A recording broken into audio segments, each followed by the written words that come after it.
আর এবার নজর রাখি সন্তোষপুর লেকপল্লীর দিকে। ৬৮ বছর আর এবার তাদের থিম জলচিত্র। সুশোভন রয়েছেন আমাদের সঙ্গে, আমি একবার চলে যাই সুশোভনের কাছে। সুশোভন, ৬৮ বছর এবার সন্তোষপুর লেকপল্লীর, প্রত্যেকবারই তাদের থিমে কিছু না কিছু চমক থাকে, এবারেও তাদের থিম জলচিত্র, একেবারে অন্যরকম একটা থিম। ঠিক কীরকম মণ্ডপ ভাবনা, কেমন মণ্ডপ সজ্জা যদি তুমি আমাদের সামনে তুলে ধরো। আর তোমাকে প্রথমেই জানাই মহাপঞ্চমীর শুভেচ্ছা।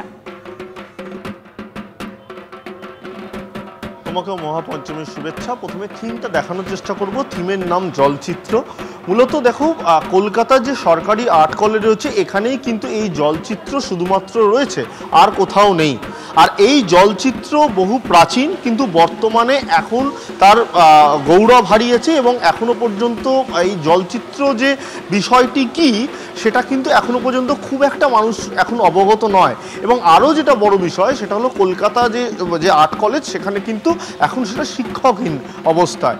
আর এইটাই সন্তোষপুর লেকপল্লী, যে জলচিত্র বিষয়টি কি এবং তার গৌরব হারালে আমরা কি কি হারাবো সেটাই কিন্তু এক জায়গায় একত্রে করে সেটা ফুটিয়ে তোলার চেষ্টা হয়েছে। এবং এই জলচিত্র তুমি দেখতে পাচ্ছ বিভিন্ন জায়গায় যে একবারে চিত্র, সেই চিত্র যে প্রদর্শনী এগুলো কিন্তু মূলত করা হয়েছে। আমার সঙ্গে রয়েছেন দু একজন, একটু কথা বলি যারা আসছেন।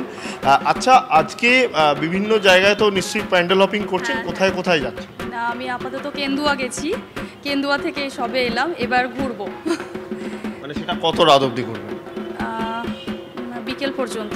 আমাদের ঘর যেতে হবে, হলদিয়া ঘর, তো হলদিয়া যেতে হবে। হলদিয়াতেও তাহলে প্যান্ডেল হপিং? হ্যাঁ, একদম সারা রাত।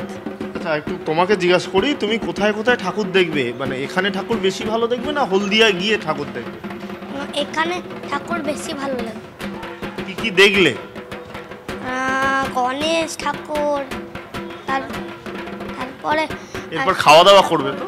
হ্যাঁ, এরপরে খাওয়া দাওয়া। তুমি বুঝতেই পারছো। এবং আরও যারা আসছে তাদের সঙ্গে একটু কথা বলার চেষ্টা করি, তাদের আজকের প্ল্যানিংকে একটু জানার চেষ্টা করবো। আপনাকে একটু জিজ্ঞাসা করবো আজকের প্ল্যানিং কি?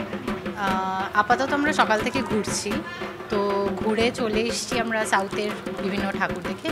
এখন এখান থেকে আবার যোধপুর পার্ক যাব, তো যোধপুর পার্ক, বাবুবাগান ওই সাইড। আগামীকালও নিশ্চয়ই প্ল্যানিং রয়েছে, সেটা কোন দিকে? নিশ্চয়ই নর্থ। বুঝতেই পারছো যে কেউ হয়তো কলকাতার মধ্যে, আমরা দেখতেও পাচ্ছি সুশোভন যে মানুষ সম্পূর্ণ পুজো মুডে ঢুকে পড়েছেন। এবার একটু শহরতলির দিকে আমরা যাই, ব্যারাকপুরের তালবাগান সর্বজনীন, সেখান থেকে আমাদের প্রতিনিধি অনন্ত আমাদের সঙ্গে রয়েছেন। সরাসরি অনন্তর কাছে চলে যাব। অনন্ত, এখানকার থিম কি, চারপাশের আবহাওয়া একটু যদি তুলে ধরো। দেখো, এখানকার থিম হচ্ছে দর্পণ, অর্থাৎ মনের, অর্থাৎ অন্তরের দর্পণ। দেখো, ভাবনাটা পুরো কাঁচ, অর্থাৎ আয়না, আয়না মানুষের মনের ভেতর কি আছে, মানুষের অন্তরের দর্পণটাকে তুলে ধরেছেন উদ্যোক্তারা। যে কেনই মণ্ডপ ভাবনা তুলে ধরেছেন আমি একটু জেনে নিই। মায়ের কাছেও দর্পণ রেখেছে তারা, কেন একটু জেনে নিই, কেন এই ভাবনা কেন রেখেছে? প্রত্যেকের মনের মধ্যেই দুর্গা আছে, সেই দুর্গাকে আমরা যাতে সবার মধ্যে প্রেজেন্ট করতে পারি, কারণ দুর্গা মা সবসময় শক্তির প্রতীক এবং মানুষকে মাতৃত্বের প্রতীক। সেই মাতৃত্বের প্রতীক যেন সবার মধ্যে থেকে ঝলকায়, সেটাই আমরা চাই। হিংসা হানাহানি বন্ধ হোক। এবং দেখো, যে আমরা মূর্তিটা দেখাচ্ছি এটা কিন্তু আয়নায় দেখাচ্ছি, দর্পণে দেখাচ্ছি। দেখো, দেখতে পাচ্ছ এর অপোজিটেই রয়েছে মায়ের মূর্তি। দেখো, মায়ের মূর্তি রয়েছে, সেই মূর্তির প্রতিচ্ছবি পড়ছে দর্পণ, অর্থাৎ মানুষের মন যে একটা মনের আয়না। দেখো, তার সামনে একটা বিরাট জলের কুণ্ড রাখা হয়েছে, তাতেও মায়ের দর্পণ, একটা মায়ের ছবি দেখা যাচ্ছে। দেখো, অনেক দর্শনার্থীরা আসছে, আমি একটু জিজ্ঞেস করে নিই আজকে তাদের এই পঞ্চমী দিনের প্ল্যান কি প্ল্যান আছে তোমার? নমস্কার সবাইকে। কি প্ল্যান আছে? ওর সাথেও আমার স্কুলের বন্ধু এবং ওর সাথেই আজকে বেরোনো, ওর সাথেই টাইম স্পেন্ড করার একদম ম্যাক্সিমাম। দিনের বেলা কেন? দিনের বেলা কারণ পুরোটাই আজকে আমরা ডিভোট করি। ভয় আছে কোনো? বর্ষা তো মানে ঠিক আছে, সকালবেলা রোদ হচ্ছে, বিকেলবেলা বর্ষা হচ্ছে, সো তাও ঠিক আছে, নো প্রবলেম, ছাতা নিয়ে বেরিয়ে যাব। অর্থাৎ বর্ষা হলেও ছাতা নিয়ে বেরোবে, বাঙালির একটাই মাত্র উৎসব। দেখো, মায়ের যে মূর্তি, মায়ের মূর্তি মণ্ডপের সাথে একদম সেইভাবে অনুরূপ তুলনা রেখে সে মায়ের মূর্তি সেভাবেই তুলনা করা হয়েছে। একেবারে অনন্ত, তুমি আমাদের এই ছবি আর প্যান্ডেলের ভেতরটা একটু দেখাও।